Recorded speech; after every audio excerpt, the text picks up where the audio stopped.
हुआ है जिसे आपका दिल मानता है, जैसे झूठ नहीं बोलना, चोरी नहीं करना, भगवान का निरादर नहीं करना, दूसरों को नुकसान नहीं देना, यही सब धर्म है। और हर आत्मा को अपने जीवन काल में हर समय धर्म का पालन करना होगा और उसकी रक्षा करनी होगी। दूसरा द्वार अर्थ का है और घोड़ा इसका प्रतीक है। हर आत्मा अपने हर जीवन काल में अपने पृथ्वी पे होने का अर्थ या मूल कारण समझेगी। इस जिंदगी में भोगने वाली चीजें और रिश्तों का आनंद लेगी। अच्छा बेटा या अच्छी बेटी, अच्छा भाई या अच्छी बहन, अच्छा पति या अच्छी पत्नी बनके हर दुनियावी रिश्ते पर खरी उतरेगी और इस परीक्षा को पास करेगी। तीसरा द्वार काम का है। भगवत गीता समझाती है कि हर मनुष्य के अंदर काम, क्रोध, लोभ, मोह, अहंकार और ईर्ष्या जैसी 6 भावनाएं हमें अपने और दूसरों के प्रति नुकसान पहुंचा सकती है। इन भावनाओं को हर मनुष्य को हमेशा अपने नियंत्रण में रखना होगा, क्योंकि इनके बहाव में किया हुआ कोई भी काम हमारे जीवन भर की परेशानी का कारण बन सकता है। और एक आत्मा संतोष और सादगी से इन भावनाओं पे हमेशा के लिए विजय पा सकती है। चौथा स्तंभ मोक्ष का है और हाथी इसका प्रतीक है। इस परीक्षा रूपी जीवन में हर मनुष्य हर समय कुछ इच्छाएं रखता है। कुछ इच्छाएं एक ही जन्म काल में पूरी हो जाती हैं, पर कुछ अधूरी रह जाती हैं और उनके पूरा होने के लिए आत्मा को वापस पृथ्वी पे आना पड़ता है। भगवत गीता समझाती है कि हमारी इच्छाएं ही मूल कारण हैं हमारे पृथ्वी पे वापस आने का, और अगर हम कोई भी इच्छा ना रखें तो हम इस जीवन और मृत्यु से मुक्त हो सकते हैं। ये द्वार माफी का भी है। जिन्होंने आपके साथ बुरा किया उनको माफ करके और जिनसे आपने बुरा किया उनसे माफी मांग के मुक्ति पाई जा सकती है। जब तक आत्मा इन चारों दरवाजों धर्म, अर्थ, काम और मोक्ष को समझ नहीं लेती, तब तक आत्मा को बार बार इस मनुष्य रूप में आना ही पड़ेगा।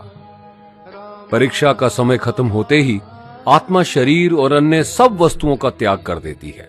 जो भी संसार में रहकर बनाया वो अब किसी और का होगा और आत्मा अपने कर्मों के फैसले के लिए चली जाती है। आत्मा के अच्छे बुरे कर्मों का हिसाब होता है। अपने अच्छे कर्मों के लिए आत्मा कुछ वक्त के लिए स्वर्ग और दुष्कर्मों के लिए नरक में चले जाती है। नरक में आत्मा को अपने पापों के अनुकूल सजाएं मिलती हैं, पर सजा खत्म होने के बाद आत्मा को फिर से एक नया शरीर और नया दिमाग मिलता है इस परीक्षा में फिर से बैठने के लिए। और हर परीक्षा में वही सब फिर दोहराया जाएगा, जिंदगी के 4 स्तंभ धर्म, अर्थ, काम और मोक्ष को समझने के लिए। हर जन्म में अपने कई जन्मों के कर्मों के हिसाब से हर आत्मा को कभी अच्छे और कभी बुरे हालातों से जाना पड़ता है। लेकिन जब तक आत्मा परमात्मा के साथ योग को नहीं समझ लेती, वो मुक्ति नहीं पा सकती। भगवत गीता समझाती है कि मनुष्य अपने शरीर, दिमाग या दिल से भगवान को पा सकता है। शरीर द्वारा किए कर्मों के माध्यम से परमात्मा को पाने को कर्म योग कहते हैं। ऐसे कर्म जो परमात्मा की इच्छा से हों और दूसरों के कल्याण के लिए हों। वाल्मीकि ने रामायण लिख के, श्रवण ने अपने माता पिता की सेवा और उन्हें 4 धाम की यात्रा करवा के, मदर टेरेसा ने अपने प्यार और सेवा के माध्यम से, और मैडम क्यूरी ने वैज्ञानिक खोज में अपने जीवन का बलिदान देके अपने कर्मों द्वारा परमात्मा को पाया। भगवत गीता समझाती है कि एक आत्मा दिमाग से भी परमात्मा के साथ योग लगा सकती है। इसे राजा योग कहते हैं, क्योंकि दिमाग या मस्तिष्क सब इंद्रियों का राजा है।